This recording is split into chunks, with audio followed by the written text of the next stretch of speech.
What happens when a man tries to buy a new life by selling his wife's? Julian Andrea thought he was a player. He sold his wife Amelia's priceless art, her heirloom watch, and her classic car, all to impress his new mistress. He thought he was liquidating marital assets. What he forgot to check was the fine print. He didn't just commit betrayal, he committed a felony. Because Julian was about to learn a terrifying lesson. His wife's things were in her name. But her name was on a whole different level. In the hushed, old-money enclaves of Boston's Beacon Hill, Amelia Wentworth and Julian Andrea were the perfect portrait of modern power. Their triplex overlooking the public garden was a testament to curated taste, a blend of Wentworth family heirlooms and sleek, modern minimalism. Amelia, descended from one of Boston's founding families, was not a detached heiress. She was a formidable venture capitalist, a woman who could dissect a Series B funding proposal with the same precision she used to host senators. Julian Andrea was her handsome, charismatic counterpart. He ran a boutique luxury real estate firm, a profession that kept him adjacent to the wealth he craved but had never truly possessed. He was ambitious, charming, and deeply, secretly insecure. He loved Amelia, but he hated the shadow cast by the Wentworth name, a name etched onto library wings and museum plaques. He was the +1 in a world that only respected the one. Amelia, blinded by what she believed was a genuine partnership, trusted him implicitly. Their prenuptial agreement, drafted by the formidable Ropes and Gray law firm, was a necessity of her station, but in her heart it was a mere formality. Her private collection was her true passion. It wasn't vast, but it was personal. In the study hung a small, intimate charcoal sketch by David Hockney, a preparatory drawing for a larger piece, gifted by her grandfather. In her dressing room, nestled in a worn leather box, was her grandmother's 1950s Patek Philippe Calatrava, a watch of understated, timeless elegance. And in their private garage, gleaming under soft lights, was her most prized possession, a 1965 Mercedes-Benz 230 SL, the Pagoda model, in its original factory white. It wasn't just a car, it was her first love, a bequest from the grandfather who had taught her to drive in it. Julian admired these things, but he saw them differently. He didn't see history, he saw capital. He saw assets, frozen in time, that could be working for him. The tension, invisible to their friends, had been building. Julian had been trying to land a major deal, a foothold that would finally make him Julian Andrea, not just Amelia Wentworth's husband. He was angling to partner on a new billion-dollar luxury development in the Seaport District, a project headed by a sharp, ruthless, and captivating developer from New York. Her name was Chloe Reed, and she was everything Amelia was not: new money, laser-focused, and utterly unimpressed by Bostonian lineage. Julian was smitten, not just with Chloe, but with the version of himself he saw in her eyes, a titan, a player, a man of his own making. But to be that man, he needed capital. He needed to show Chloe he wasn't just riding his wife's coattails. He needed to make a splash. The pressure mounted at a cocktail party at the last hurrah, the famous political haunt at the Omni Parker house. Julian had cornered Chloe Reed near the bar, his voice a low, urgent murmur. "The Seaport Tower is revolutionary, Chloe, but you're missing the local touch. You need someone who knows the Boston market, who knows the buyers." Chloe sipped her martini, her eyes analytical. "I know buyers, Julian. I know spreadsheets. Right now, my spreadsheets say my current partners are solid. What do you bring to the table? And I don't mean your wife's guest list for a charity gala." The remark was a perfectly aimed dart. It pricked his deepest insecurity. "I bring my own capital," Julian lied. the words tasting like ash. I'm prepared to invest. A significant buy-in. 7 figures. Chloe's eyebrow raised, a flicker of genuine interest. 7 figures? Liquid? That's a different conversation. I'm meeting with private equity groups next week. If you want a seat at that table, you come with a certified check. Show me you're a serious person. A serious person. The phrase echoed in his head. He walked back to their Beacon Hill home, the city lights blurring through a haze of resentment. He approached Amelia in her study, where she was reviewing a biotech portfolio. "Amelia, I need a loan," he said, trying to sound casual. "A loan? For what, darling?" she asked, not looking up. "The seaport deal. Chloe Reed's project. I have a chance to get in on the ground floor. I need about 2 million. Amelia finally looked up, her blue eyes sharp. 2 million? Julian, that's not a loan. That's a high-risk investment. I've seen the pitch deck for that tower. It's over-leveraged, and Reed is known for burning partners. The Wentworth Trust would never approve it."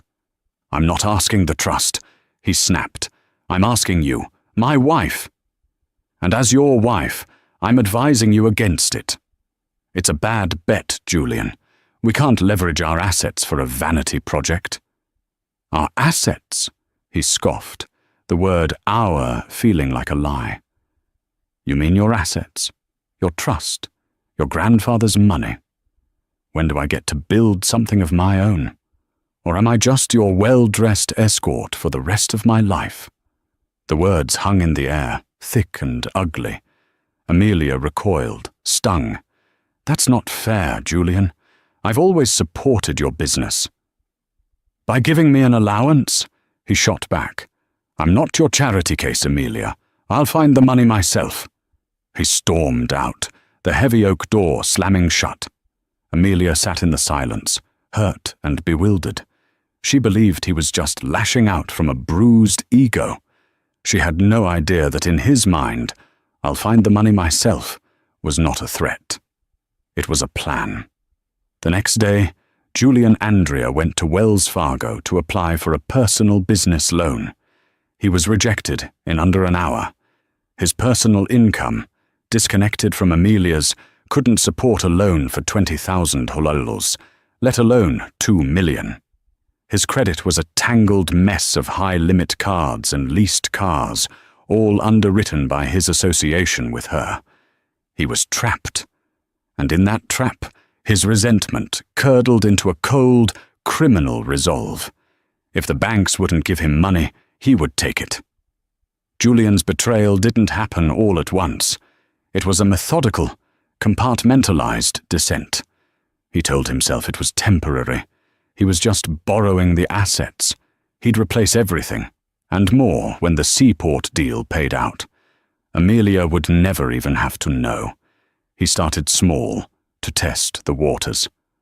Item number 1, the Patek Philippe Calatrava. It was easy. He knew the code to her personal safe. He took the watch, its delicate ticking seeming to mock him.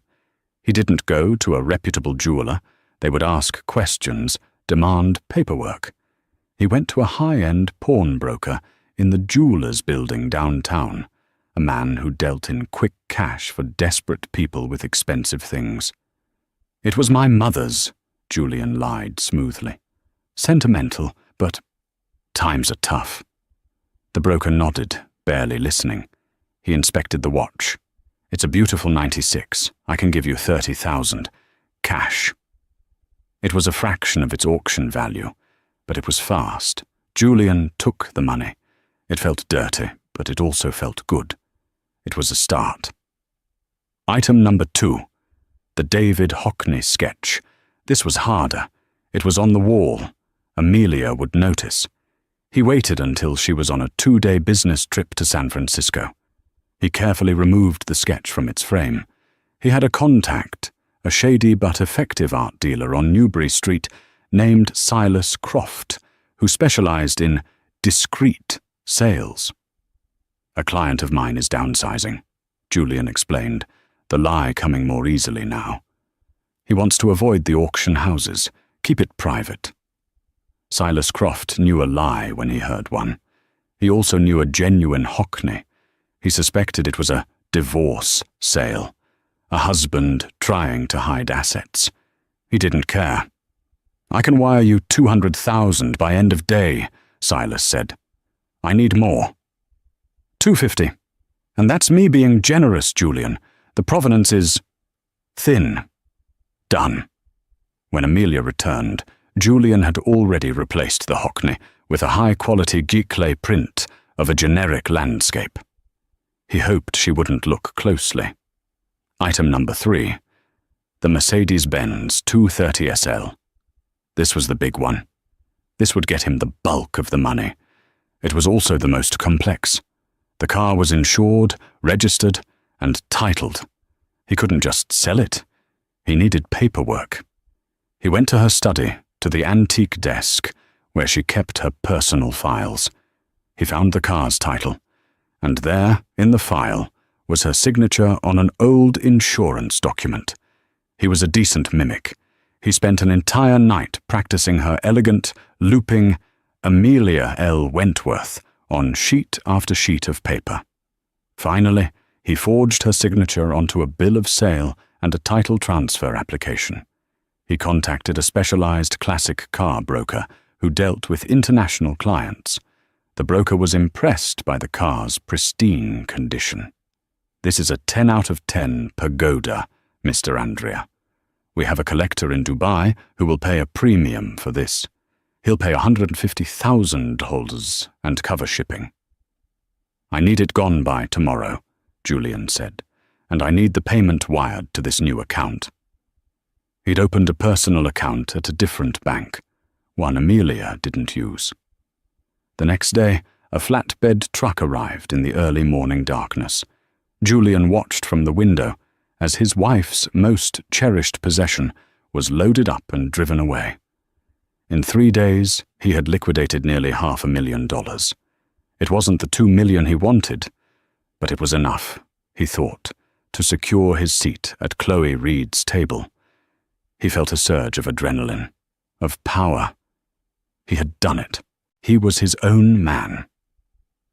For a week, Julian lived in a state of high alert, but Amelia's schedule was packed.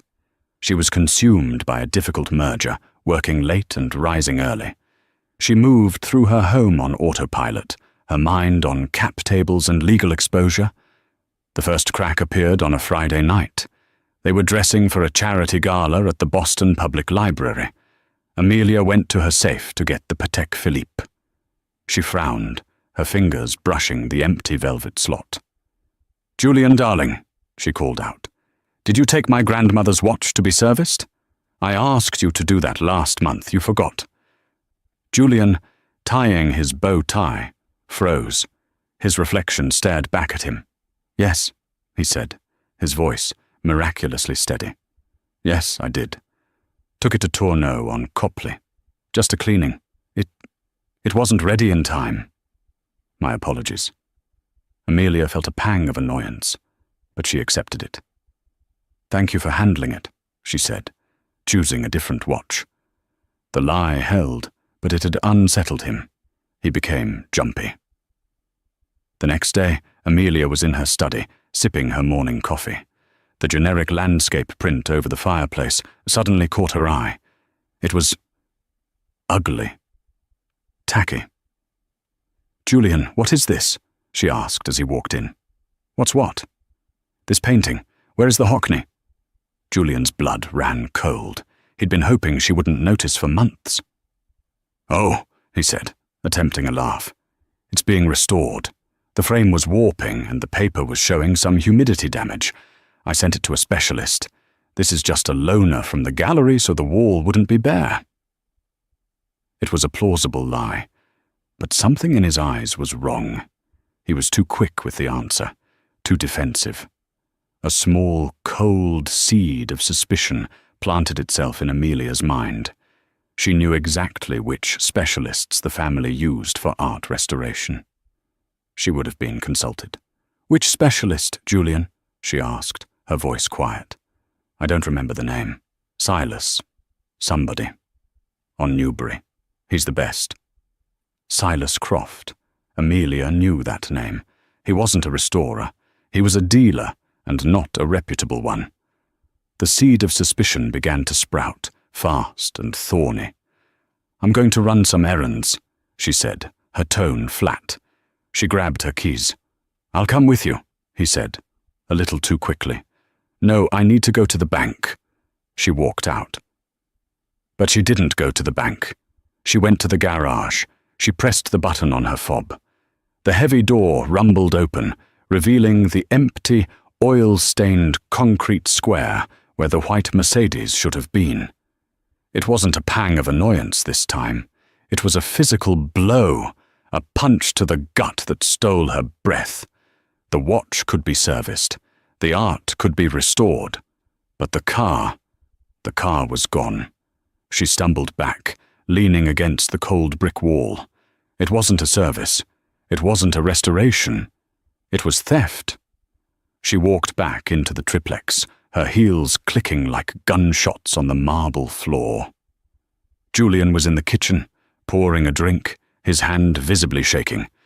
Julian, she said, and her voice was no longer the voice of his wife. It was the voice of a CEO about to fire someone. Where is my car? He dropped the glass. It shattered on the floor. The lie died on his lips. He saw her face, not angry, not sad, but cold, terrifyingly cold. You wouldn't understand, he stammered. Try me. I'm building our future, Amelia. Something I built, not your father. This deal with Chloe is huge. It's our ticket. My car, Julian, where is it? I sold it, he finally yelled, the confession bursting out of him. I sold it, and the painting, and the watch. It's just things, Amelia, just stuff. This deal will make us 10 times that. I'm leveraging our assets for our future. Amelia stared at him. The shock had passed, replaced by a clarity so sharp it was crystalline. The man she loved didn't exist. He was a hollow shell, filled with envy and arrogance. She took a deep breath. And then, the entire dynamic of their lives, of the past 10 years, tilted on its axis. The power shifted, and Julian was about to be crushed underneath it. Our assets? Amelia repeated.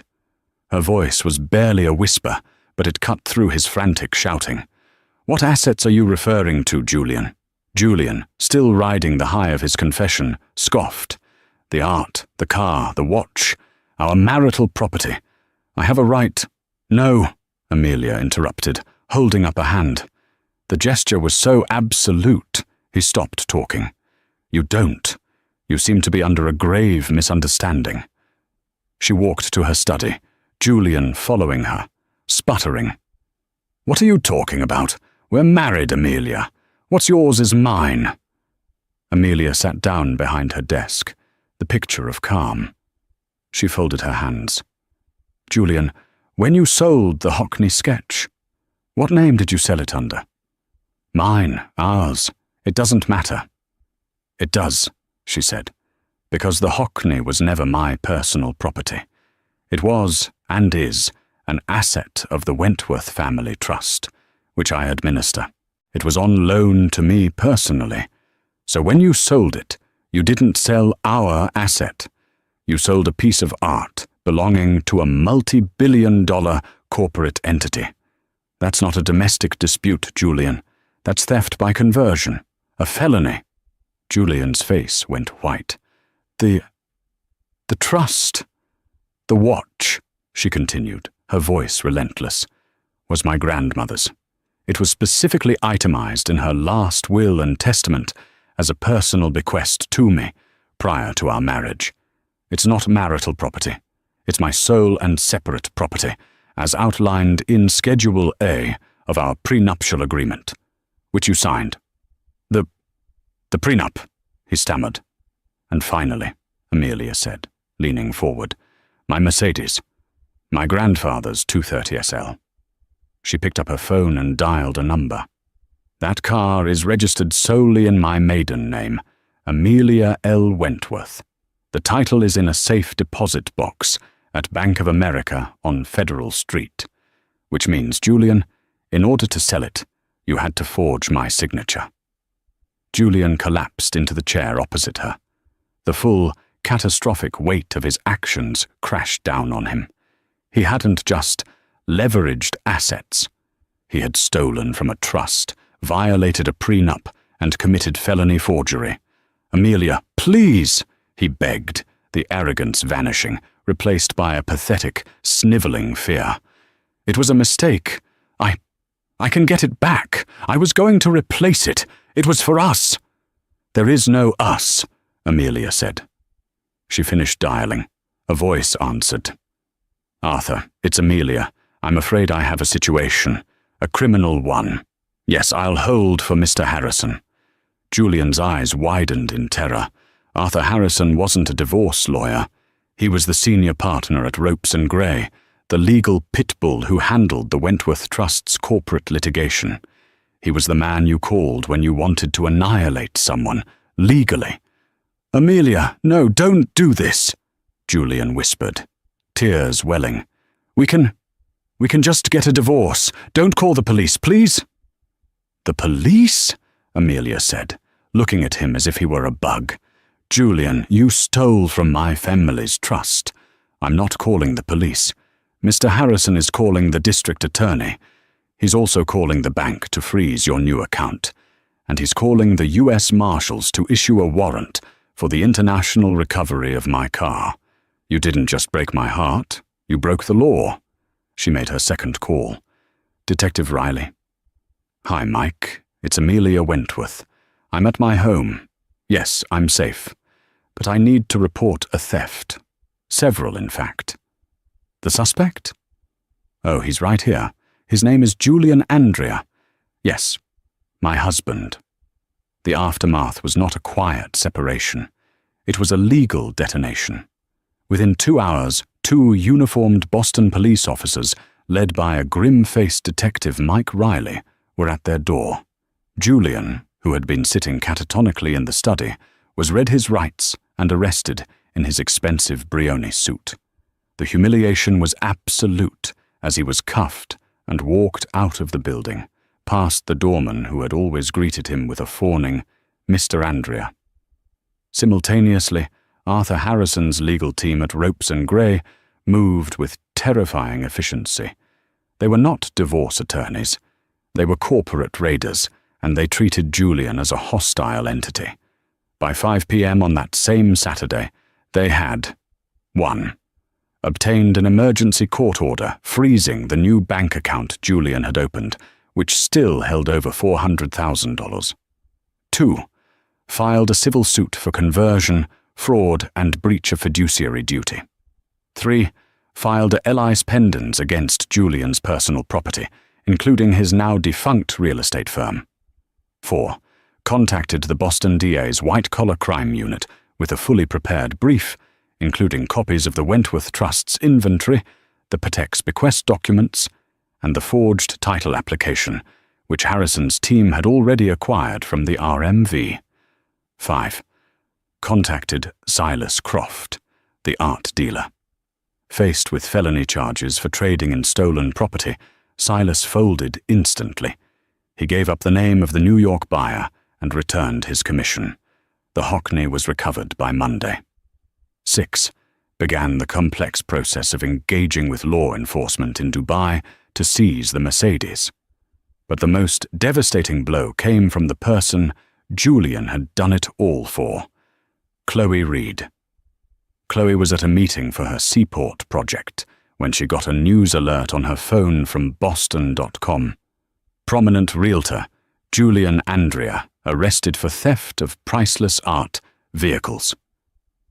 She read the article, her blood turning to ice. It wasn't the theft that horrified her. It was the stupidity. He wasn't a player. He was a fraud. A small-time, desperate con man who had lied to her. He had not only failed to secure a seat at her table, he had now publicly linked her project to a messy, high-profile domestic crime. Her brand was everything. She acted decisively. She called her own lawyer, then she called the Suffolk County District Attorney's office. "I believe I have information relevant to the Julian Andrea case," she said, her voice pure ice. "I have text messages and a voicemail where he explicitly details his plan to liquidate his wife's assets to buy into my deal. I want it on the record that I had no knowledge of his criminal methods, and I want to help." She handed over everything, every text where he bragged. "Just sold the old man's car. Cash is coming." Every message where he said, "Amelia will never know." Chloe didn't just abandon Julian, she buried him. Julian sat in a holding cell, his one phone call spent on a cut-rate criminal defense lawyer who was hopelessly out of his depth. He had thought he was a titan. He was a fool.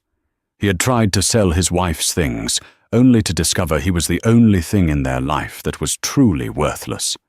The Suffolk County Superior Courthouse was a fortress of grey granite, but for the 6 weeks of Commonwealth vs. Andrea, it felt more like a Hollywood sound stage.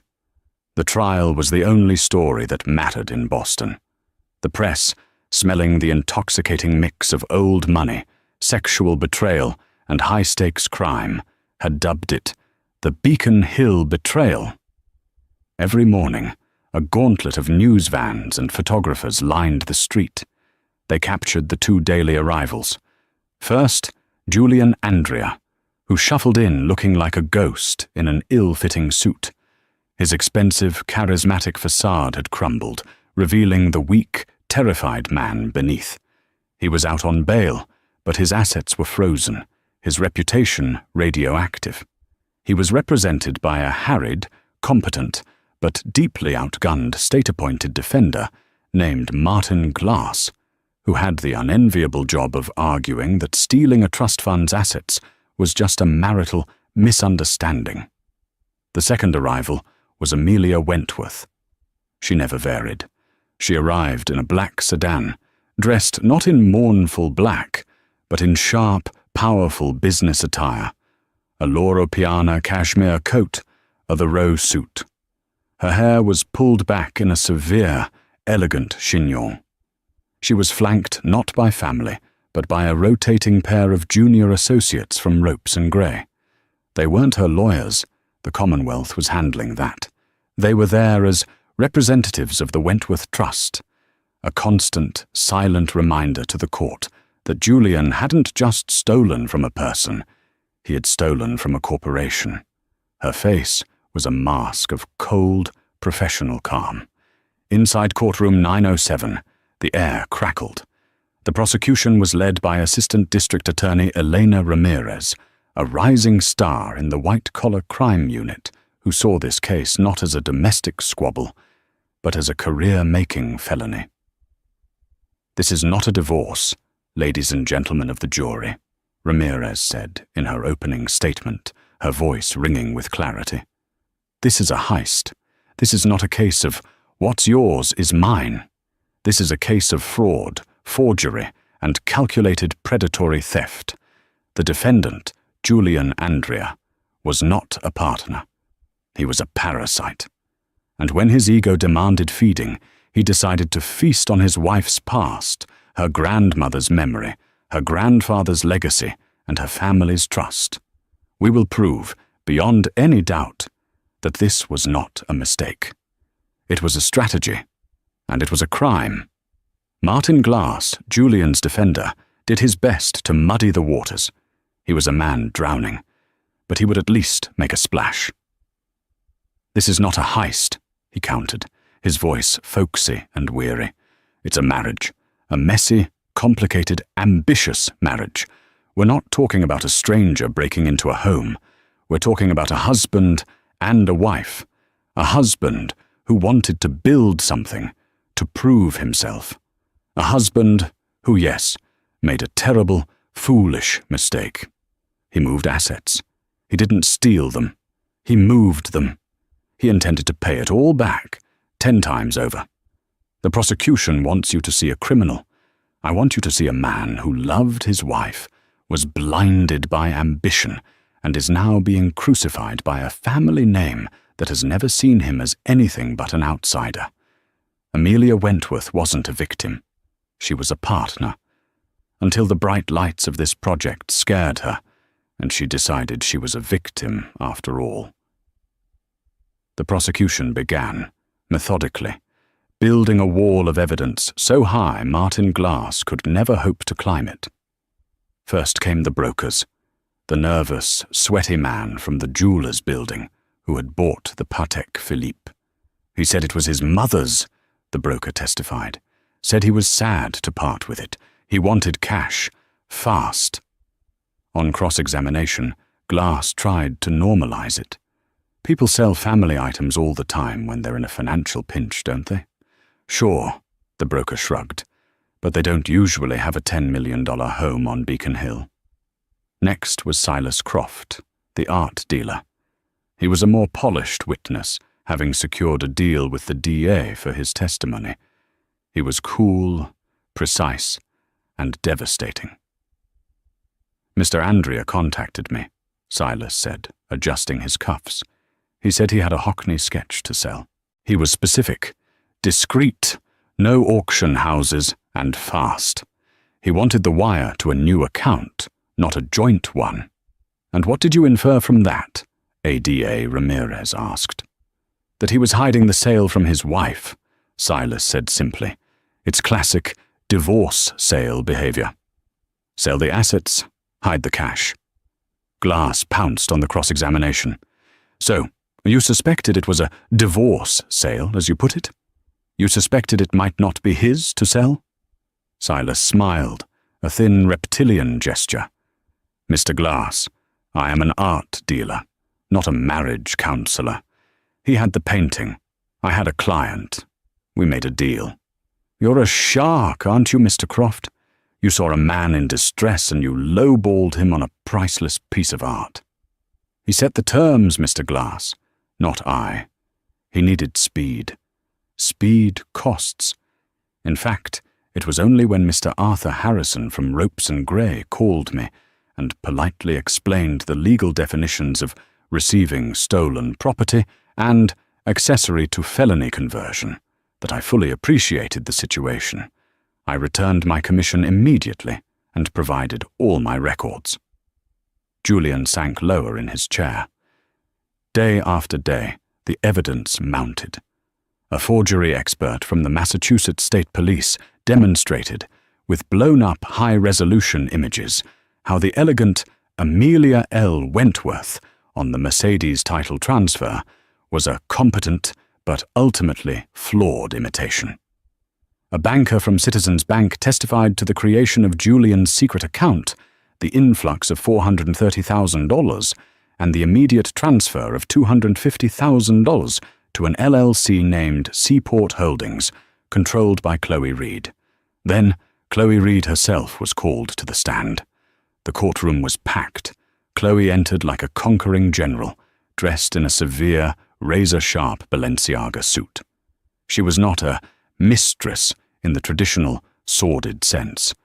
She was, as the press had dubbed her, the siren of the seaport. She was a shark, and she was about to confirm Julian was nothing but chum. Ms. Reed, Ramirez began, please tell the court about your professional relationship with the defendant. Chloe's voice was clear and cold, with a faint New York clip. I have no professional relationship with Mr. Andrea. He was an acquaintance who relentlessly pursued a buy-in on a development project I manage. He was persistent. Did he ever represent to you that he had the capital for such a buy-in? Yes. He repeatedly claimed he was liquidating his own personal assets to secure a $2 million partner stake. Your Honor, Ramirez said, the prosecution would like to introduce into evidence text messages between Ms. Reed's phone and the defendant's. The messages were displayed on the large screens for the jury. Julian Andrea. The cash is coming. I'm making it happen. Chloe Reed. Making it happen doesn't cut a check, Julian. I have a meeting with KKR on Friday. You're either in or you're out. Julian Andrea. Just sold the old man's car. It's on a boat. Another 150K.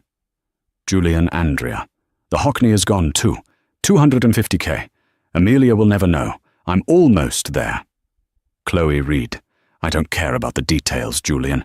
I just care about the wire. A murmur swept the court.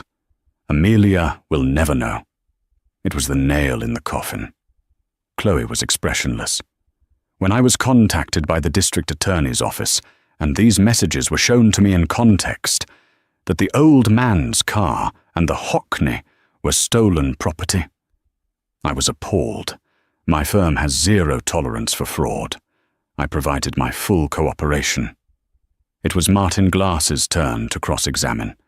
He knew he couldn't break her, so his only hope was to paint her as the true villain, the seductress who had lured Julian to his doom. Ms. Reed, you're a powerful woman.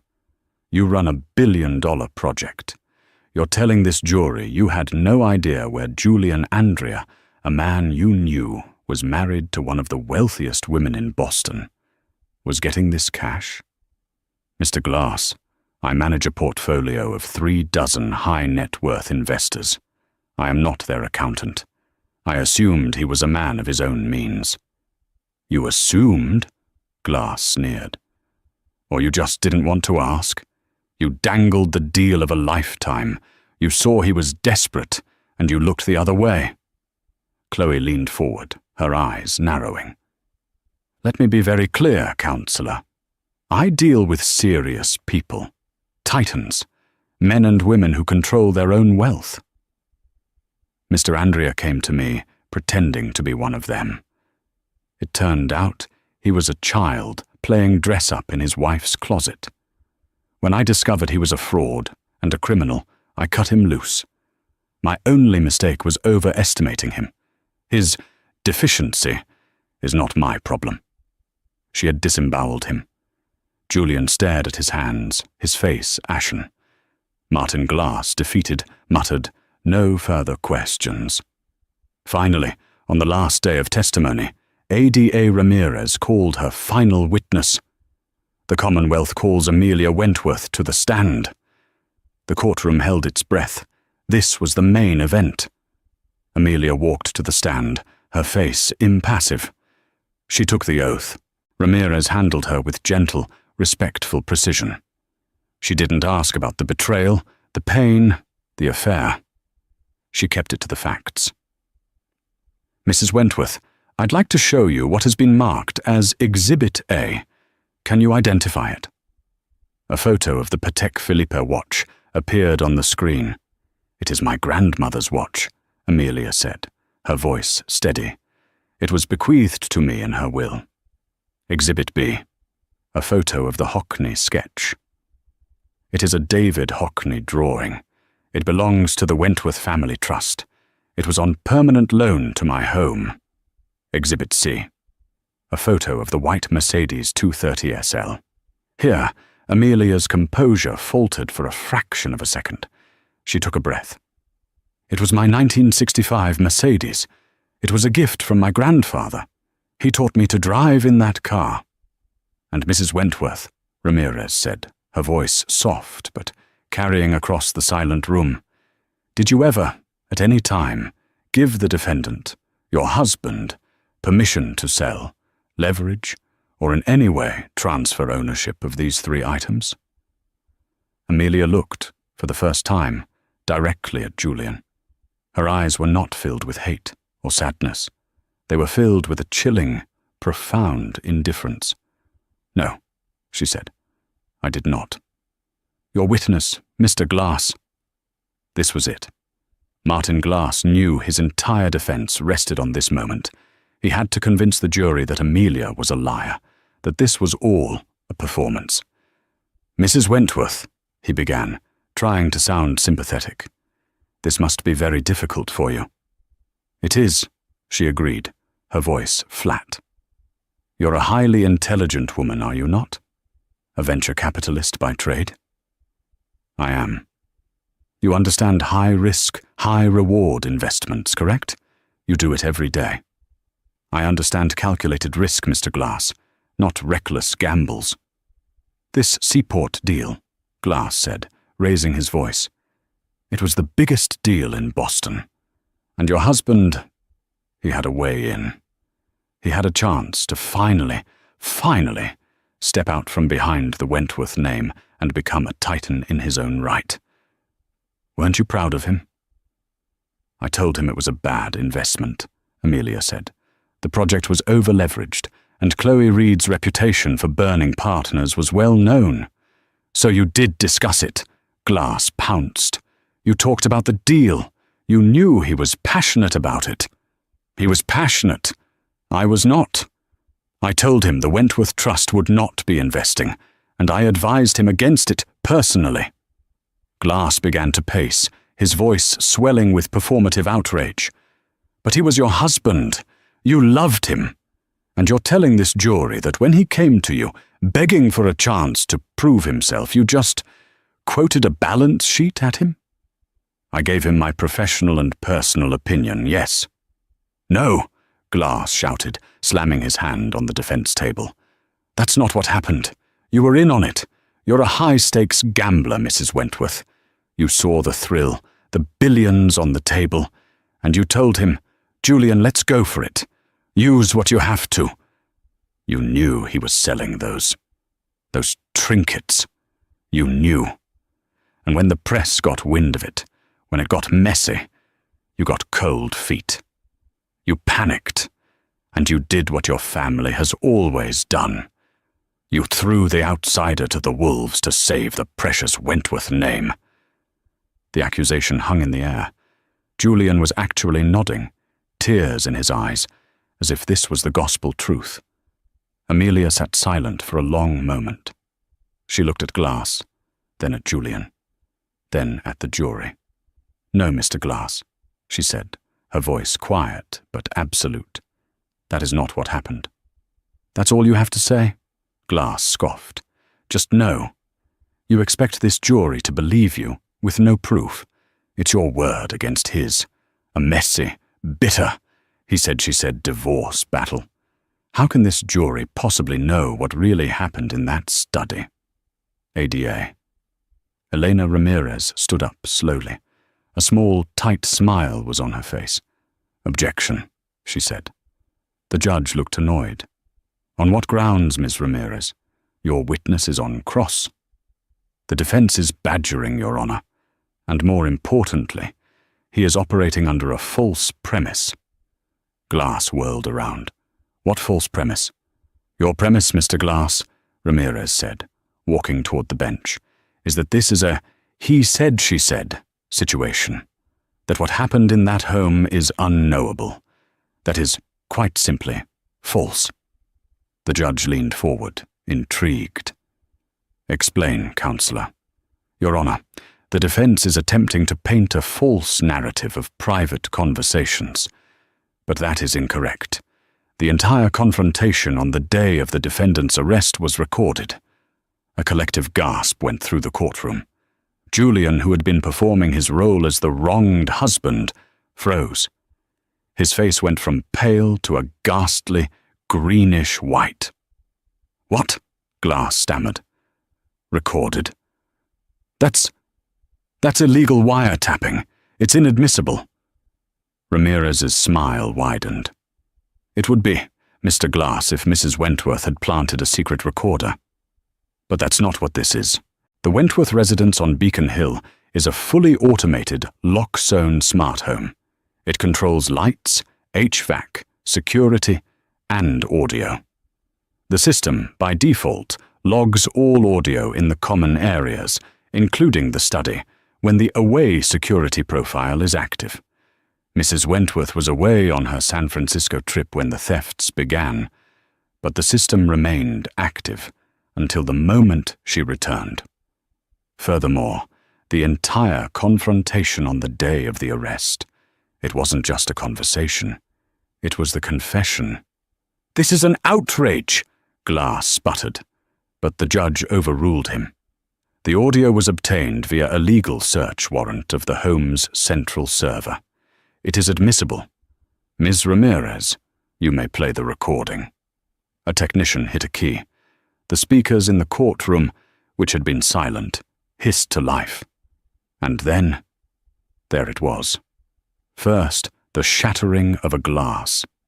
Then, Julian's voice, not the pathetic whisper in the courtroom, but the arrogant, frantic shout of a man cornered. Julian, audio. "I sold it! I sold it! And the painting, and the watch. It's just things, Amelia, just stuff. This deal with Chloe is huge. It's our ticket. It will make us 10 times that.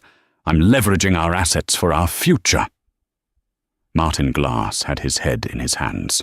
Julian looked like he was going to be physically sick. And then, Amelia's voice. It was the same voice the jury had just heard. Cold, precise, and utterly in control. Amelia, audio. "Our assets. What assets are you referring to, Julian? You seem to be under a grave misunderstanding. The Hockney was never my personal property. It was and is an asset of the Wentworth Family Trust. The watch was a personal bequest, as outlined in Schedule A of our prenuptial agreement. And finally, my Mercedes. The title is in a safe deposit box, which means, Julian, in order to sell it, you had to forge my signature." The recording clicked off. The silence in the courtroom was absolute. It was not a "he said, she said." It was a confession, followed by a live-action legal lecture on corporate and probate law. ADA Ramirez turned to the jury. "The Commonwealth rests, Your Honor." The closing arguments were a formality. Martin Glass offered a short, pathetic plea for mercy. "My client was desperate. He made a terrible mistake. This is a family matter that should have stayed a family matter. Don't ruin his life." ADA Ramirez, on the other hand, was brutal. "He called them things," she said, walking slowly in front of the jury box. "Just stuff. A watch from a beloved grandmother, a priceless work of art, a car full of cherished memories. He didn't see value, he saw cash. He didn't see a partner, he saw a bank. This wasn't a mistake. This was a violation. He's not just a fool. He's a predator. And he wasn't just stupid. He was arrogant. He believed the Wentworth name, the name he so desperately resented, would protect him, that his wife would be too embarrassed, too proud to ever report him. He miscalculated, because he didn't just break her heart.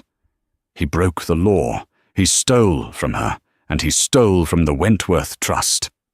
And in this Commonwealth, we have a name for that. It's called a felony." The jury deliberated for 45 minutes. When they returned, the foreman stood. Julian was shaking so badly he had to grip the table. "On the charge of grand theft, 5 counts. How do you find?" "Guilty." "On the charge of forgery, 2 counts. How do you find?" "Guilty." "On the charge of theft by conversion, 1 count. How do you find?" "Guilty." Julian collapsed, a broken, sobbing mess. "Amelia," he cried out, a pathetic wail. "Amelia, please. I'm sorry. Don't let them do this." Amelia, for the first time, turned her head. She looked at the man she had once loved, now a convicted felon in a cheap suit, begging for her. She held his gaze. She did not nod. She did not cry. She simply watched. The judge slammed his gavel. "Order! The defendant will be silent." At the sentencing hearing, the judge was scathing. "Mr. Andrea, you have shown this court nothing but profound self-pity.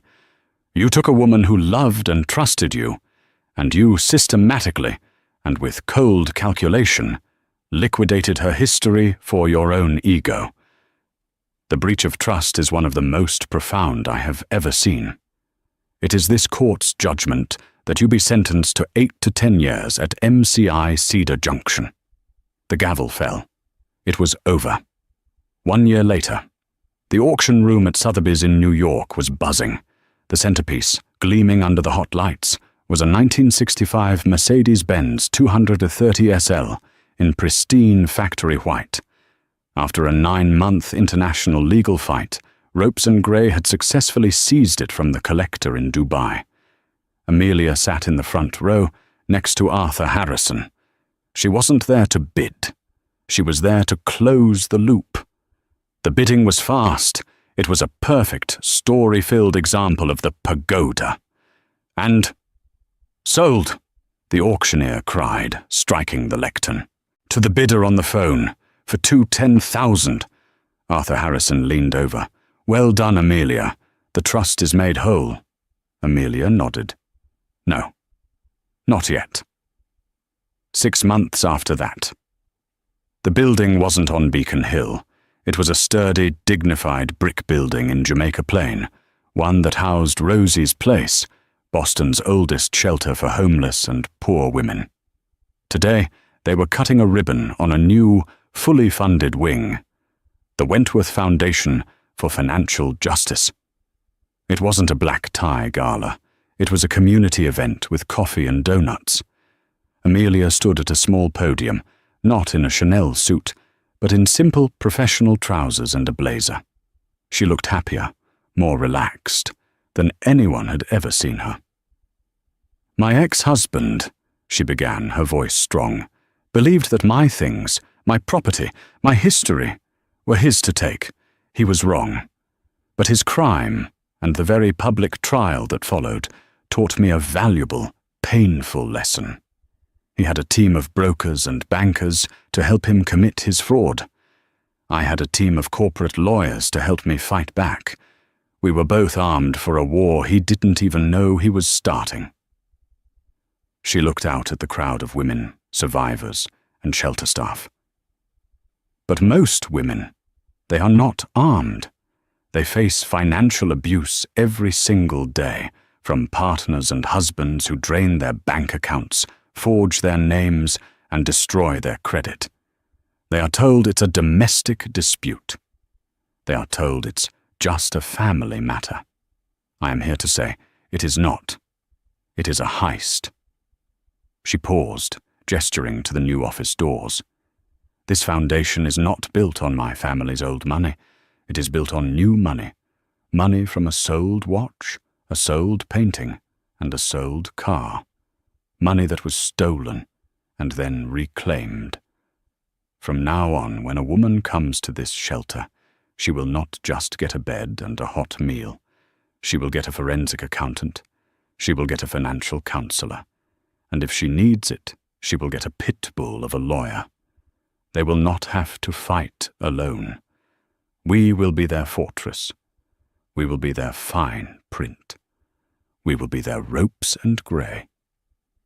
She stepped away from the podium, not to the polite applause of senators, but to the cheers and hugs of the women she was there to serve. She had taken the name Julian had tried to steal and turned it into a shield. She had taken the assets he had called just stuff and forged them into a sword. And she was, finally and completely, her own woman. Julie and Andrea discovered in the most painful way possible that a future built on deception, betrayal, and stolen power can only end in ruin. He believed he could profit from his wife's gifts, treating her power as something he could control, exploit, and sell for his own gain. But instead of elevating him, his scheme backfired catastrophically and became the very thing that destroyed him. His downfall serves as a striking reminder that the person you think you're manipulating may be far stronger, wiser, and more dangerous than you assume. Never underestimate someone just because you think you hold the upper hand. And most importantly, whether in deals, relationships, or life, always read the fine print, because the consequences of ignoring it can be far greater than you ever imagined. What did you think of Amelia's ultimate revenge? Was Julian's sentence fair? Let us know your thoughts in the comments below. We read every single one. If you love dramatic stories like this one, stories of betrayal and karmic justice, then you've come to the right place. Make sure to hit that like button, share this video with someone who needs to see it, and most importantly, subscribe to our channel and ring that notification bell. We have a new story coming for you every single week, and you don't want to miss what happens next. Thanks for watching. The paparazzi flashbulbs felt like tiny explosions, illuminating a betrayal seen by the world. Julian Thorne, a man who built an empire on illusion, stood front row at Paris Fashion Week, his arm wrapped around a supermodel. He thought he was the king of the world, untouchable in his wealth and arrogance. He thought his pregnant wife, Isabella, was at home, naive and obedient. But Julian made one fatal mistake. He didn't just bring his mistress to the biggest fashion event of the year. He brought her to a show at a house that his wife secretly owned. The trap was set, and the humiliation would be priceless. The glass walls of the 80th floor penthouse on Park Avenue were supposed to showcase the world, but for Isabella Thorne, they felt like a cage. New York glittered below, a silent, indifferent ocean of light. At 34, Isabella was the epitome of the millionaire's wife stereotype. Elegant, quiet, and for the past 6 months, visibly pregnant. The baby, a girl, was a small, insistent flutter beneath her silk blouse, a secret alliance in this cold, sterile home. Her husband, Julian Thorne, was a man carved from ambition and polished by arrogance. He had built Thorne Industries from a single, ruthless real estate deal into a sprawling conglomerate. He was loud where she was quiet, public where she was private. He loved the idea of Isabella, her old money lineage, her grace, her placid beauty. But he had never, not once, bothered to look deeper. He saw her as his most beautiful acquisition, and acquisitions in his mind did not have opinions. "You're sure you're all right with me going?" he asked, not looking up from the platinum clasp of his Louis Vuitton carry-on. The question was a formality, a sterile performance of concern. "Paris Fashion Week is vital for the brand, darling," he continued, answering himself. "We're trying to broker a lifestyle partnership. This Devereux house, it's the hottest ticket. Getting in with them means Thorne Industries breaks into the European luxury market. It's important." Isabella traced the rim of her chamomile tea. "Of course, Julian. Business is business." Her voice was smooth, betraying nothing. He finally looked at her, his eyes scanning her bump with a flicker of something she couldn't name. Pride, or perhaps just annoyance at the disruption. "Good. Don't, overdo it. The doctor said you need rest." He kissed the air near her cheek, the scent of his sharp, expensive cologne, Tom Ford's Oud Wood, assaulting her senses. "My driver is downstairs. I'll be back Friday." He left. The heavy penthouse door clicked shut with the sound of a vault. Silence descended, heavy and absolute. Isabella sat unmoving for a full minute. Then she placed her teacup down, the china making a sharp clink on the marble coaster. She walked past the cold, museum-like living room, past the sterile white kitchen, and into her private study. Julian believed this was where she managed her little charities and organized dinner parties. He had never once opened the laptop that sat on her antique mahogany desk. Isabella sat, entered a 32-character encrypted password, and watched the screen flicker to life. The interface wasn't email. It was a secure terminal linked to servers in Zurich, London, and Singapore. This was her world. This was Aura Capital. Isabella was not just an old money heiress. Her grandfather hadn't just left her a trust fund. He had left her a controlling stake in a diversified global investment firm, which she had quietly, brilliantly, and ruthlessly quadrupled in the last decade. She was anonymous, known to the financial world only as Aura, a ghost investor who moved markets. Julian Thorne, with his flashy, debt-leveraged Thorne Industries, was worth perhaps 900 million on paper. Isabella, in liquid, secured and growing assets, was worth over 5 billion. She had funded his first major skyscraper, anonymously through a shell corporation. She owned a significant portion of his debt. She had let him play provider because, in the beginning, she had loved his ambition. Now, she merely observed it, like a scientist studying a particularly aggressive species of mold. For the past 2 months, she had known about Katerina Petrova. The affair wasn't a suspicion, it was a data point, confirmed by the private security team she had on permanent retainer. Katerina was a 22-year-old influencer-turned-model, a woman whose entire existence was curated for Instagram, all sharp angles and manufactured pouts. Isabella pulled up a file. It was the passenger manifest for Julian's private jet. 2 names, Julian Thorne and Katerina Petrova. A slow, cold anger, methodical and sharp, moved through her. It wasn't the jealousy of a woman scorned, it was the fury of a CEO whose partner had just attempted a deeply stupid and public embezzlement. He wasn't just cheating on his wife, he was risking the Thorne Industries brand, and by extension, her assets. She opened another file, the one labeled Project Paris. Julian believed he was going to Paris to woo Maison Devereux. He had been bragging for weeks about his inn, how he was going to charm the legendary, reclusive designer, Pierre Dubois. He was a fool. Maison Devereux, a storied French fashion house, had been on the brink of bankruptcy 6 months prior. Aura Capital, Isabella, had swept in and bought it outright. Not just invested, bought it. The entire house, the archives, the ateliers, the debt. Pierre Dubois wasn't the owner. He was her new, very grateful, and very well-paid employee. Julian wasn't going to Paris to broker a deal. He was flying into a meticulously constructed cage of his own making. Isabella looked at the manifest again. Katerina Petrova. He was taking this child to her show. The arrogance was breathtaking. He was planning to sit front row at her event, funded by her money, with his mistress on his arm, while his pregnant wife sat at home. A thin, dangerous smile touched Isabella's lips. She pulled up a secure chat. Her Paris team was online. I. Thorne. The guest list for the Devereux show needs an update.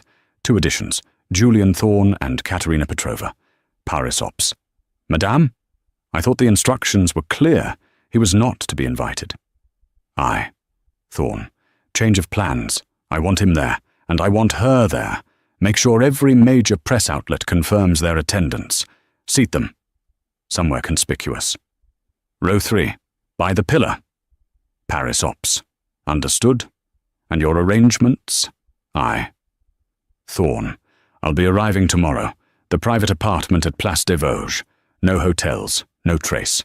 Only you and Pierre are to know I am in the city. Paris Ops. Bien sûr, madame. The trap is set. Isabella closed the laptop. She stood, walking to the glass wall and placing a hand on her stomach. The baby kicked, a small, strong reminder of what was real.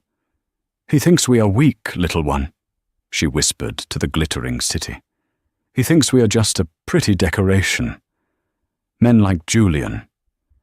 They never see the person right in front of them. They only see the reflection of what they want. She looked down at the street, where Julian's car was just a red speck disappearing into the flow of traffic. Paris, she said, is going to be so very educational. Paris was a performance, and Julian Thorne intended to be its star.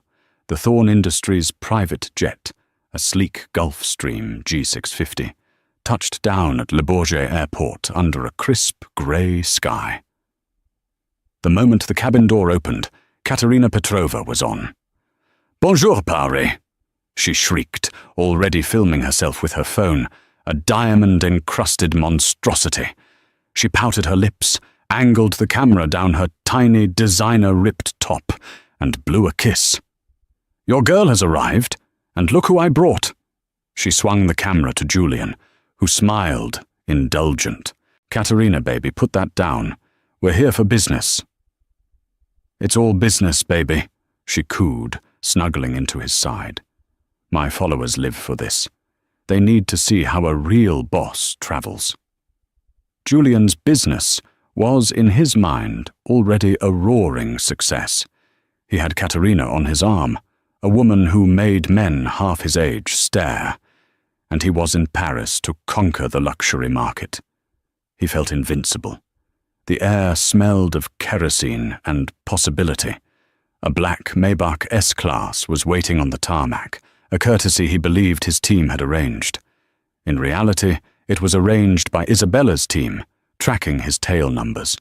She needed him delivered to his destination with maximum comfort and zero suspicion. They swept through the city, Katerina filming the Arc de Triomphe, Julian on the phone, barking orders at his New York office. "I don't care what the zoning board says. You tell them I'm meeting with the Devereaux Group. That'll get them moving." They arrived at the Ritz Paris on Place Vendôme. This was Julian's temple. He loved the unapologetic, old-world opulence. He had booked the Suite Impériale, a sprawling residence of marble, gold leaf, and silk. "Oh, Julian, it's everything," Katerina gasped, doing a spinning twirl in the grand salon. "It's bigger than my old apartment, my entire building." "Only the best, Kat," he said, tipping the bellman an obscene amount. He felt a swell of pride. This is what money was for. This was power. Katerina immediately began unzipping her half-dozen suitcases, a volcano of neon fur, sheer fabrics, and logo-stamped leather exploding across the priceless antiques. "Now," she announced, "what's first? I need to be seen at Coste, and we have to get a shot on Avenue Montaigne. I need content." "Tonight we're laying low," Julian said, loosening his tie. "We'll go to L'Ambroise, quiet, exclusive. Tomorrow the real work begins. The Chanel show in the morning. Then we prepare for the Devereaux Gala." "The Devereaux? Oh my God, everyone is talking about that show." Katerina buzzed, her eyes wide. "They say it's impossible to get into, that the new investor is some mystery-shrouded billionaire." Julian chuckled, pouring himself a cognac from the crystal decanter. "Don't worry, they've been begging me to come. This partnership, it's a done deal. They need my brand, my American reach. By the time we leave, that mystery investor will be eating out of my hand." Katerina looked at him, with an adoration so total it was almost blinding. "You're a king, Julian, a total king." He believed her. 20 minutes away, in the quiet, aristocratic embrace of Le Marais, a different arrival was taking place. A black, unadorned DS9 sedan, deliberately chosen for its anonymity, pulled into a private cobblestone courtyard off the Place des Vosges. Isabella Thorne stepped out. She wore no makeup. Her hair was pulled back in a simple chignon. She was dressed in tailored black trousers, a soft cashmere knit, and comfortable Belgian loafers. She looked less like a billionaire and more like an art curator or a university professor. The doorman, the only staff member on site who knew her face, bowed slightly. "Welcome, madame. The apartment is prepared." "Thank you, Jean-Paul." Her apartment was the antithesis of the Ritz. Where Julian's suite screamed wealth, Isabella's whispered it. The walls were lined with books and original art, a small, quiet Modigliani, a sketch by Giacometti. The windows overlooked the tranquil manicured square. It was a fortress of serenity. Her Paris team, a sharp-suited woman named Sylvie, her chief European counsel, and a grizzled man named Mark, her head of security, were waiting. "He's at the Ritz," Sylvie reported, opening a sleek tablet. "Suite Imperiale. He's booked L'Ambroisie for 9 p.m. "Good. Mark, is the friction plan in place?" Isabella asked, accepting a glass of still water. "Yes, madame," Mark said, his voice a low rumble. "The system-wide banking glitch is scheduled for 9:15 p.m. It will affect only the credit cards linked to his personal accounts and the primary Thorn Industries executive line. His debit cards will still function, but with a new, significantly lower daily limit. Enough for a taxi, not enough for a couture gown." "Or a hotel bill," Sylvie added, a small, grim smile playing on her lips. "He will be inconvenienced, but not stranded," Isabella clarified. "This is not about cruelty. It is about control. He needs to feel the ground shift beneath him. Just a little." "And the restaurant?" "I took the liberty," Sylvie said. "I spoke to the owner. L'Ambroisie is unfortunately experiencing a plumbing emergency. They will be closed for the evening. Their reservation system, accidentally, failed to notify them. Mr. Thorn will arrive, with his guest, to a dark restaurant." "Excellent." Isabella sat down, the posture of a monarch settling onto a throne. "And Katerina Petrova?" Sylvie's expression soured. "She's prolific. Already tagged her location at the Ritz. Our digital team is monitoring. She's exactly what we thought. Loud, indiscreet, and utterly fixated on content. She is a tool," Isabella said, not unkindly. "She is the spotlight Julian has chosen to shine on himself. Let her. Boost her signal. I want everyone to see them together. When the time comes, I want the humiliation to be perfectly, publicly documented." By his own guest. "And the show, madame?" "Pierre is ready," Isabella said. "The final collection is perfection. He has channeled all his gratitude into the work." She paused, looking out the window. "He's also prepared the other item I requested." "The final piece?" Sylvie asked. "Yes," Isabella said, a hand unconsciously moving to her stomach. "The one I'll be wearing." The team looked at her, a new fierce respect in their eyes. This was no longer just about business. It was about a public execution, staged on the most famous runway in the world. "Let them have their night," Isabella said, turning back to the room. "Let them go to Chanel. Let them get their picture taken. Let him feel like the king. The higher he climbs tonight, the further he will have to fall." The Grand Palais was a cathedral of chaos. Paris Fashion Week was in full, frenzied swing. Outside, a tempest of street-style photographers, influencers, and fashion devotees surged against the barricades, all desperate for a glimpse of the spectacle within. This was the Chanel show, the 11 a.m. tentpole of the week. Julian and Katerina's Maybach pulled up, and the effect was instantaneous. The photographers swarmed, their lenses like the hungry eyes of insects. "It's Kat Petrova," one shouted. "Who is she with?" Katerina emerged from the car. She hadn't just dressed for the show, she had dressed for war. She wore a Chanel-inspired, but not actual Chanel, micro-tweed skirt, a sheer black top that left nothing to the imagination, and thigh-high, acid-green Balenciaga boots. She was a walking, pouting explosion of new money tackiness. Julian, by contrast, was immaculate in a bespoke Zegna suit. He put a possessive hand on her bare waist, guiding her through the scrum, beaming with pride. He was 52, and his companion was 22. In his world, this was the ultimate trophy. "Julian, darling, Julian Thorn," a reporter from Women's Wear Daily recognized him. "Big week for you. Are you here for the Devereaux show?" "We're in town for some very exciting meetings," Julian said smoothly, the perfect corporate soundbite. Just enjoying the genius of Karl's successor while we're here.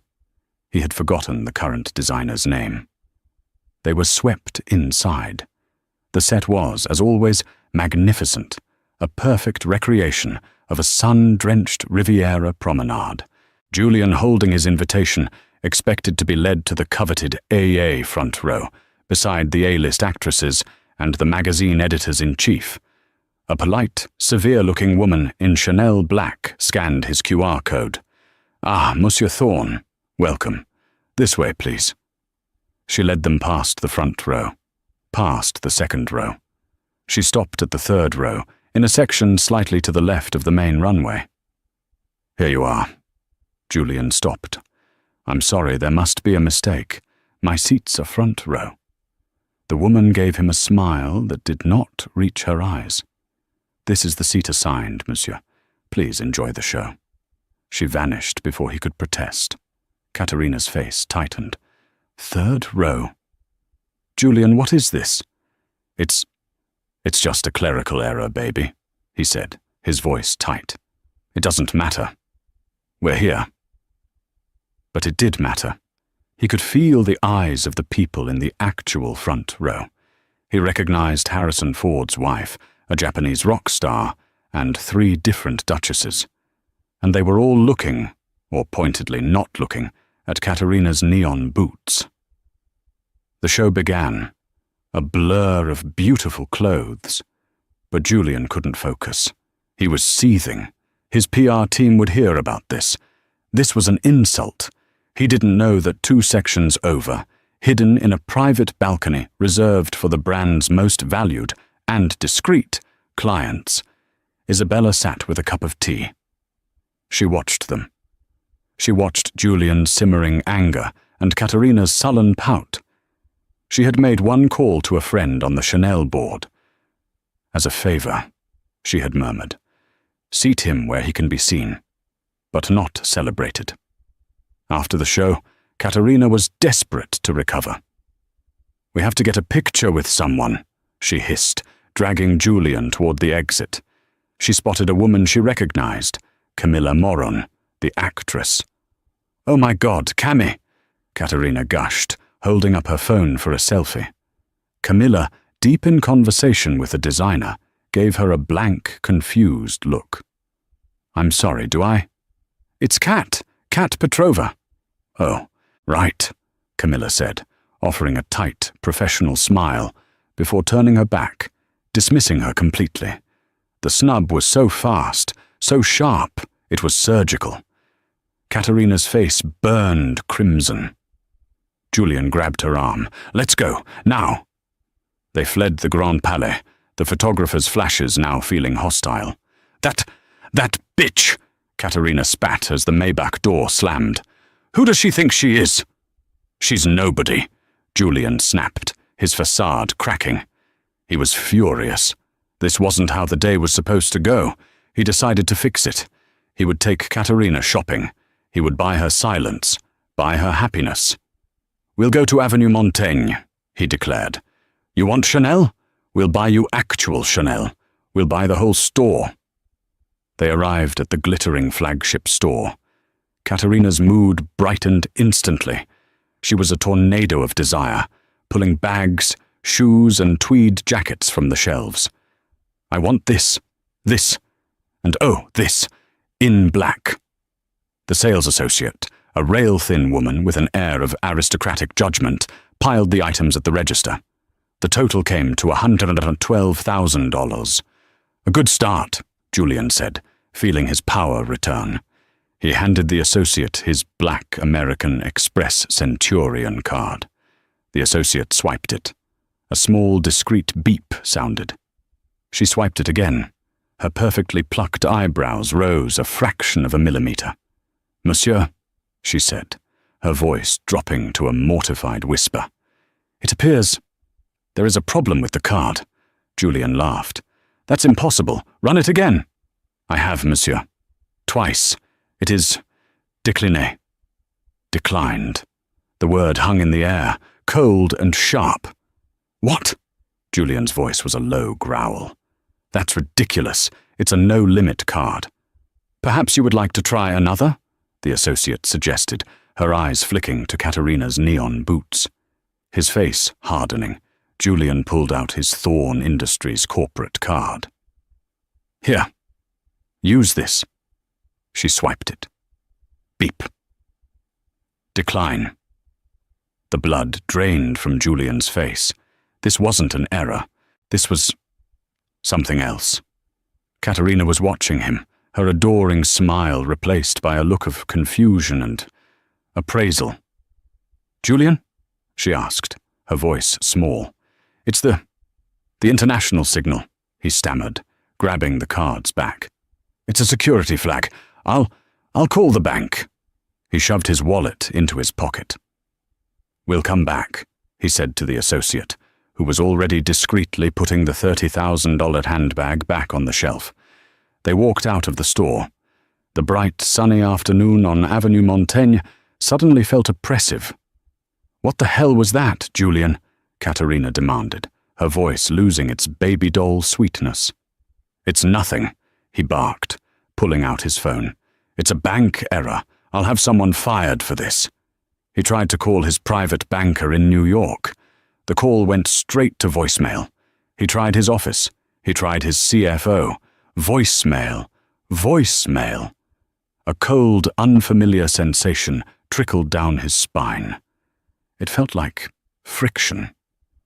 For the first time in 20 years, the world was not effortlessly smoothing itself before him.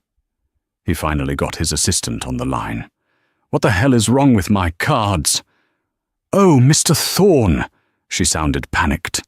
There's a system-wide glitch. Something about an international server. They're saying no one's corporate lines are working in Europe. They're working on it. It sounded plausible, but deep in his gut, Julian felt a knot of dread. Fine, he snapped. Wire $200,000 to the Ritz concierge. I'll use cash. He hung up and forced a smile for Katerina. See? A stupid server glitch. All fixed. Let's go back to the hotel. We need to rest for the Devereaux Gala anyway. That is what we're here for. That's the main event. Katerina looked only partially convinced, but she nodded. As they rode back in silence, Julian stared out at the Seine. He couldn't shake the feeling. The third-row seat, the declined cards, the silent phones. It felt less like a glitch and more like a message. He thought of Isabella, back in New York, pregnant and docile. He pictured her watering her orchids in their silent penthouse. It was impossible. She wouldn't know how to do something like this. She didn't even know what a credit default swap was. He shook his head, dismissing the thought as absurd. It was a glitch. It had to be. The evening of the Maison Devereaux Gala was electric. The show was being held in the inner courtyard of the Louvre, a temporary, glass-like structure built over the IM Pei pyramid, making it look as though the models would be walking on water and light. This wasn't just a fashion show, it was a coronation. The Vogue headline that morning had read, "The Rebirth, How a Mystery Angel Saved Devereaux." Everyone who was anyone was there. Kate Blanchett, Timothée Chalamet, the entire K-pop group Blackpink, and a dozen European royals. The anticipation was so thick you could taste it. Julian, his finances restored, Isabella had allowed the $200,000 wire transfer to go through, felt his confidence return. He had cash, he had his suit, and he had Katerina, who, after a day of frantic cash-bought shopping, was back to being his adoring kitten. She was wearing a vintage fire-engine red Versace dress circa 1995. It was spectacular, but it was also wrong. It was a look-at-me dress for a look-at-them event. She looked like she was going to the Grammys, not a couture show. "This is it, baby," Julian murmured, adjusting his bow tie in the Maybach. "Tonight, we own this town." He had his physical invitation, a heavy vellum card embossed with the Devereux gold crest. He'd had his assistant call the Devereux PR team 4 times that day to confirm his seats.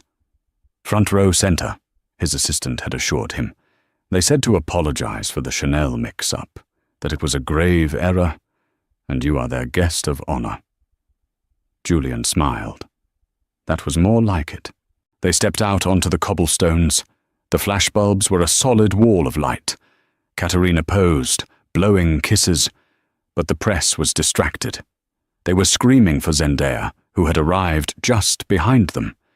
Julian and Katerina were shuffled along the black carpet, past the major photo ops to the entrance. Julian presented his invitation to the PR girl, the same severe, elegant type from the Chanel show, only this one held an iPad. She scanned his invitation, her brow furrowed. She scanned it again. "Monsieur Thorne," she said, her voice flat. I'm afraid I don't see your name on the list." Julian's smile froze. "What? No, that's impossible. Look again. Thorne. Julian Thorne. Guest of honor. I have looked, monsieur. 3 times. She showed him the screen. His name was not there. "This is outrageous." Julian's voice rose, drawing stares. "I am Julian Thorne. I am here to meet with your CEO. My office confirmed 4 times. "Perhaps your guest is on the list?" the woman asked, her eyes sliding to Katerina. "What is the name?" "Katerina Petrova," Katerina said, her voice trembling. The woman typed. "Ah, oui. Mademoiselle Petrova, we have you." Julian let out a breath of relief. "See? A simple... Wait, what?" "We have 1 seat for Katerina Petrova," the woman said, "but not for you, monsieur. I'm so sorry." The ground fell away from Julian's feet. Katerina was invited, but he wasn't. Katerina, an Instagram model, was on the list for the most exclusive couture show in the world, and he, Julian Thorne, was not. This is... You don't understand." Julian was sputtering, his face turning a dark, dangerous red. "I am her guest. She is my +1. "The invitation is non-transferable, monsieur," the woman said, her voice like ice. "Mademoiselle Petrova may enter. You, however, cannot." Katerina looked from Julian to the entrance, her mind visibly calculating. Go in without him and get the pictures, the prestige, or stay with him, her king, who was currently being barred at the door like a common gate crasher. "Julian, do something," she hissed, her panic rising.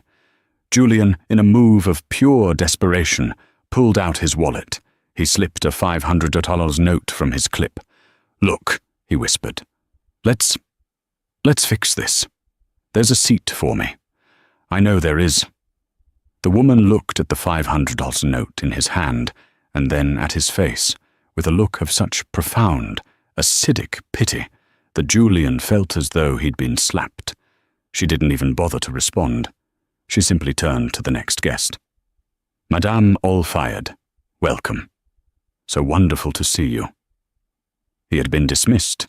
He was Julian Thorne, and he had been dismissed. The paparazzi, sensing blood in the water, were starting to edge closer, their lenses focusing on the altercation. Wait! A man in a headset bustled over. "My apologies. A terrible, terrible mistake, Monsieur Thorne. Of course we have you. The system is just... It is a new system." Julian's relief was so profound, he nearly sagged. "Thank you. I knew it." This way," the man said, bustling them inside, past the threshold, into the magnificent glass structure. "We have saved your seats. Such an honor to have you." Julian shot a triumphant look back at the PR girl, who ignored him. The man led them. Past the front row, glowing with A-listers. Past the second row, filled with major editors and buyers. He stopped at the third row, behind a massive, structural support pillar. The seats were technically in the venue, but they offered a view of almost nothing except the backs of other people's heads and a sliver of the runway. They were, without a doubt, the worst seats in the entire 500-person venue. "Here you are," the man said with a bright, false smile. "Enjoy the show." Julian stood, staring at the pillar. It was a monument to his humiliation. This is... "Julian, sit down," Katerina hissed, mortified. People were staring. She yanked him into the seat and slumped down, pulling her phone out, pretending to be texting, desperate to hide her face. This was worse than the Chanel show. This was a targeted execution. Julian sat, his body rigid, his hands clenched so tightly on his knees, his knuckles were white. He couldn't breathe. He recognized the man sitting in front of him. Bernard Arnault, the CEO of LVMH, the richest man in the world. And he was sitting behind a post. "Someone," Julian whispered, his voice shaking with a rage so profound it was almost silent, "is going to be fired for this. Someone is going to be destroyed." Katerina didn't answer. She was frantically texting, likely to her agent, complaining.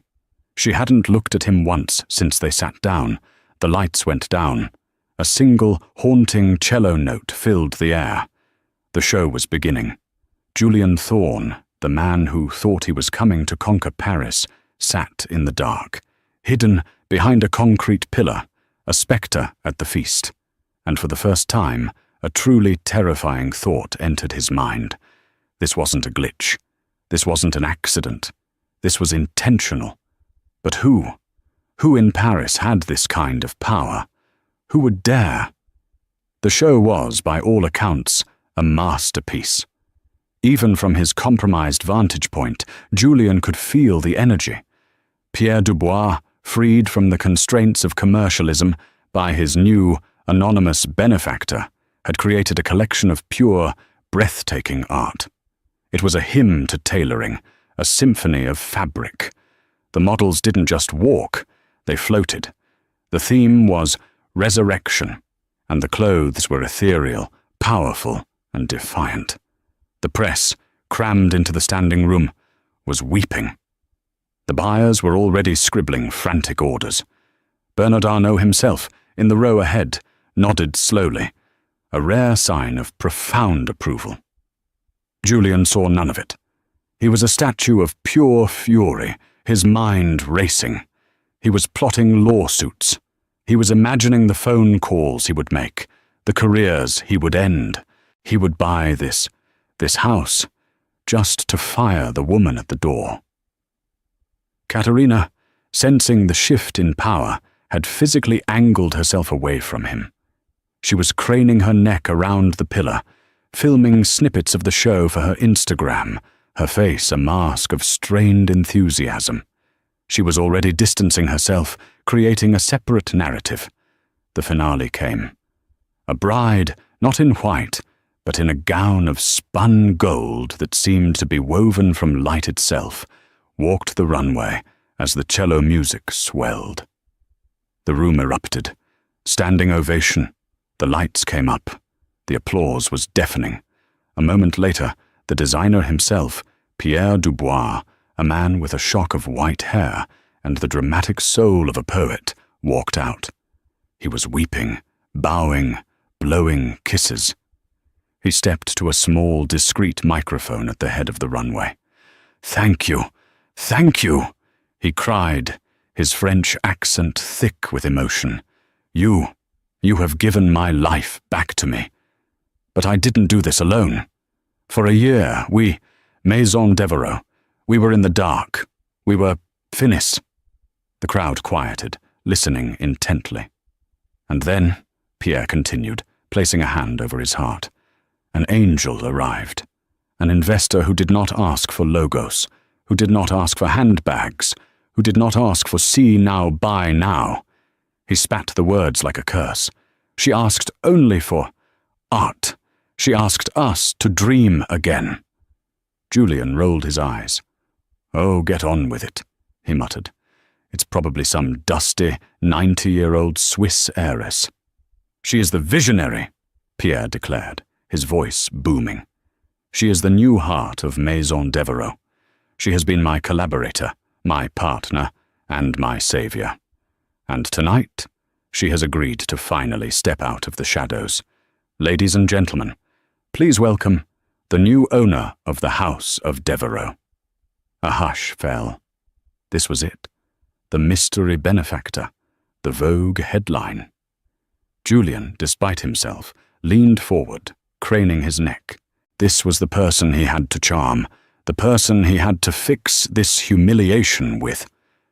Please, welcome to the runway, Mrs. Isabella Thorne. The name hit Julian like a physical blow. He stopped breathing. What? It was it had to be a different Isabella Thorne, a common name. And then she walked out. She emerged from the backstage darkness, stepping into the blinding white light of the runway. It was his wife, but it was not his wife. This was not the quiet, placid woman he had left in New York. This Isabella was radiant, terrifying, and powerful. She was 6 months pregnant, and she wasn't hiding it. She was featuring it. She wore a custom Devereux gown of midnight blue velvet, cut to drape perfectly over her stomach, making her look like a goddess of the harvest, a symbol of creation and terrifying power. Her hair was down, sleek and shining. Her eyes, sweeping the room, were not the soft, docile eyes of his wife.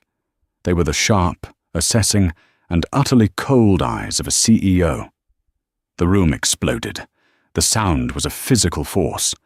The photographers, screaming her name, scrambled over each other, their flashes a violent, blinding strobe. Forbes and Bloomberg reporters, instantly recognizing the name of the Aura investor, were already filing the story from their phones. Julian Thorne didn't move. He was paralyzed, his mind a blue screen of death. The champagne glass in his hand slipped, shattering on the floor. But he didn't notice. Isabella? He whispered. It was a question, a prayer, a curse. Katerina Petrovna beside him went pale as a sheet. Her phone clattered from her hand. She looked at Julian, her eyes wide with pure, unadulterated terror. She finally understood. She understood the third-row seats, the declined cards, the pillar. This wasn't an insult. This was a show. And they were the clowns. Isabella took the microphone from Pierre. Her voice, amplified, was calm and clear, cutting through the din. "Thank you, Pierre," she said, her voice betraying no emotion. "Your work is, as always, a gift." She turned, her gaze sweeping the front row, acknowledging the applause. And then her eyes moved, past the front row, past the second. Her gaze traveled, targeted and precise, until it locked directly onto her husband's. She found him, hiding behind his pillar of shame. She held his gaze. There was no anger in her eyes, no sadness. There was nothing. It was the look a queen gives a court jester who has just told a singularly unfunny joke. Then she smiled. A small, brilliant, and utterly devastating smile. She raised her microphone. "I have always believed," she said, her voice echoing through the silent, watching room, "that true luxury is not about what you buy. It is about what you own." She let the words hang in the air, a public execution. "But more than that," she continued, her gaze finally releasing him, "it is about knowing your worth, and never, ever, letting anyone else define it for you." She placed one hand on her stomach. "This collection, Resurrection, is dedicated to all the women who have been told to stay in the shadows, to stay quiet, to be manageable." Her eyes found Julian's one last time. "As you can see, the shadows are where the real work gets done." She handed the microphone back to Pierre. The applause that followed was not just an ovation. It was a revolution. Isabella Thorne, The quiet wife, the ghost investor, had just announced herself to the world, not with a press release, but with a public decapitation. Julian finally, mechanically, stood up.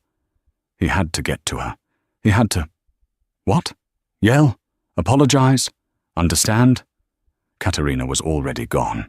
In the chaos of the applause, she had grabbed her purse and, with the survival instinct of a rat on a sinking ship, had bolted for the exit. Julian didn't even notice. He pushed his way through the crowd, shoving past editors and buyers, trying to get to the backstage entrance. "Isabella!" he yelled, his voice hoarse. "Isabella!" He reached the black curtain. A wall of muscle, in the form of 2 massive security guards, blocked his path. It was Mark, Isabella's head of security. "I'm sorry, sir," Mark rumbled, his voice polite but final. "This is a private area." That's my wife!" Julian screamed, his face purple. "I am Julian Thorne." "I know who you are, Mr. Thorne," Mark said, unmoving. "And Mrs. Thorne has left strict instructions. You are not on the list." The aftermath was not a slow burn. It was an inferno. Before Julian had even made it back to the Ritz, fleeing the Louvre on foot, as his Maybach driver, also on Isabella's payroll, had regrettably been forced to move by the gendarmerie. The internet had exploded. The story was too perfect. Forbes. The ghost is a goddess. Isabella Thorne, head of Aura Capital, revealed as secret buyer of Maison Devereux. Bloomberg. Thorne versus Thorne. How Isabella Thorne's Aura Capital quietly became the primary creditor for Thorne Industries. Vogue. The ultimate revenge, Isabella Thorne steals Paris Fashion Week and her husband's company. Page 6. He's torn to pieces. Julian Thorne's mistress, Kat Petrova, spotted fleeing Devereux Gala after wife Isabella's shocking reveal. Julian stumbled into the Suite Imperiale, his bow tie undone, his face ashen. The room was empty. Katerina was gone.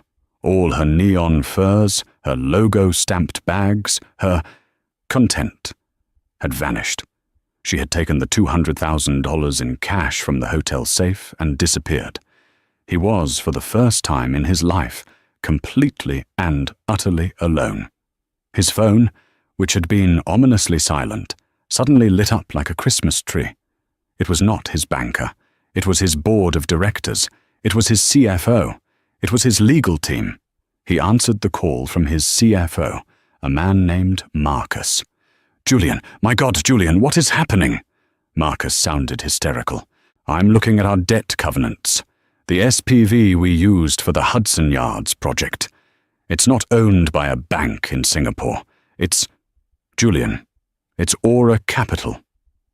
Julian sank onto the gold leaf settee. He said nothing.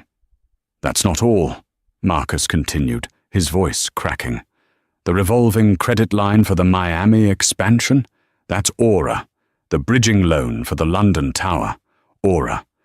Julian, she owns us. Your wife. She owns all of our debt. And the Devereux Gala. Julian, her appearance just triggered the key man clause. Her, not you. She's positioned herself as the financial backing of the entire brand." "What does that mean, Marcus?" Julian asked, his voice dead. It means she can call our loans. All of them. Right now, she can dissolve the company, Julian. She can take everything. The planes, the buildings, everything. She's been the silent partner this whole time. She was your capital? The revelation settled on Julian. It wasn't just that she was rich. It was that her riches were the foundation for his. He had been building his empire of glass and steel on her mountain of solid gold, and he had never once bothered to look down. He thought of all the times he had patronized her. "Don't worry your pretty little head about the financials, darling. My world it's too complex. You wouldn't understand. Just be beautiful, Isabella. That's all I need you to do." He had treated a queen like a concubine. He had treated a nuclear physicist like a child. The arrogance of it, the profound, world-ending stupidity of it, crushed him. He had been cheating on his wife, with his banker. A sharp, barking laugh escaped his lips. It was the sound of a man breaking. He dropped the phone. It clattered on the marble floor. He looked around the suite Imperiale. He suddenly realized the reservation, too, had probably been secured by her. He was a guest in her life. His phone buzzed again. A text message. It wasn't from a banker or a lawyer. It was from a New York number he didn't recognize. He opened it. It was a single PDF attachment. He clicked on it. The document loaded.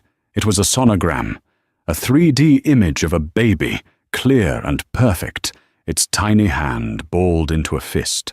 Below the image was a single line of text. She has your eyes, but she will have my name. The cruelty of it, the precision. She wasn't just taking his company. She wasn't just taking his dignity. She was taking his legacy. She was erasing him. He crumpled, falling from the settee to his knees on the plush, unforgiving carpet of the suite he couldn't pay for. He, Julian Thorne, the king, was nothing. He was a footnote in her story. The morning light in the Place des Vosges was soft and forgiving, bathing the antique-filled apartment in a pale, rosy glow. Isabella sat by the window, a cup of decaffeinated café au lait in her hand, watching Parisians walk their dogs in the quiet square below. She had slept for 8 hours, deeply and peacefully. The Devereaux show was the #1 trending topic worldwide. Orders had crashed their servers. Her investment had already returned 300% on paper. Sylvie, her lawyer, arrived at 10 a.m. She was dressed in a sharp, dark navy suit, carrying a leather briefcase. "Good morning, madame," Sylvie said, her eyes bright. "A triumphant night." "It was a successful launch, Sylvie." "Thank you," Isabella said, her voice calm. "Do you have the papers?" "I do." Sylvie clicked open the briefcase and produced a thick sheaf of documents. "These are the preliminary divorce filings. We are filing in New York on grounds of infidelity, with ample evidence." She placed another, slimmer file on the table. "And these are the loan recall notices for Thorne Industries. We have given them 30 days to secure new financing, which, as we know, is impossible. They have no other collateral. Aura Capital will absorb all physical assets, including the Park Avenue penthouse, by the end of the quarter." Isabella picked up the top divorce paper. She didn't read it. She already knew what it said. She just looked at the blank line at the bottom, waiting for her signature. "He tried to call," she said, nodding to her phone, which was on Do Not Disturb, 17 times. "He also attempted to board a flight back to New York last night," Sylvie reported. "Unfortunately, his jet was grounded, pending a surprise FAA inspection that our Washington office arranged, and of course, his first-class ticket on Air France was cancelled." "Payment issue?" Isabella almost smiled. "He can fly commercial." "Indeed, madam, in coach." The simplicity of the end was almost anticlimactic. For years she had dreaded this, the confrontation, the tears, the ugly fight. But by moving silently, by treating her divorce as a corporate takeover, she had excised him from her life with the clean, painless efficiency of a surgeon.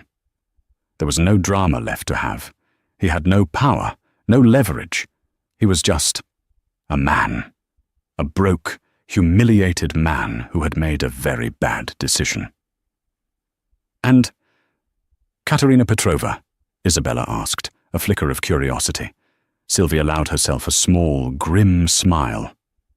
"Last seen at Charles de Gaulle, arguing with an EasyJet attendant about her excess baggage fees.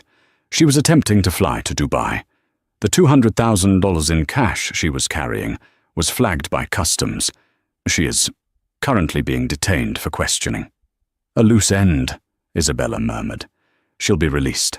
Her talents are not illegal, just expensive.